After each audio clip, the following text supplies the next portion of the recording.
Hello everybody, welcome back to our YouTube channel. Today in this video I am talking about NVDA stock. In this video we talk about stock pros and cons and technical analysis and latest news about it.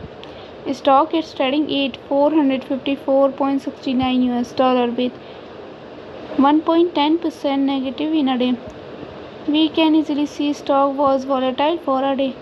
The volume of stock was recently not high, so the fundamental stock is not better for today. Before buying and selling the stock, please consult your financial advisor. Today's video is done. Thanks for watching. Please subscribe my YouTube channel and like the video, and also comment all related queries.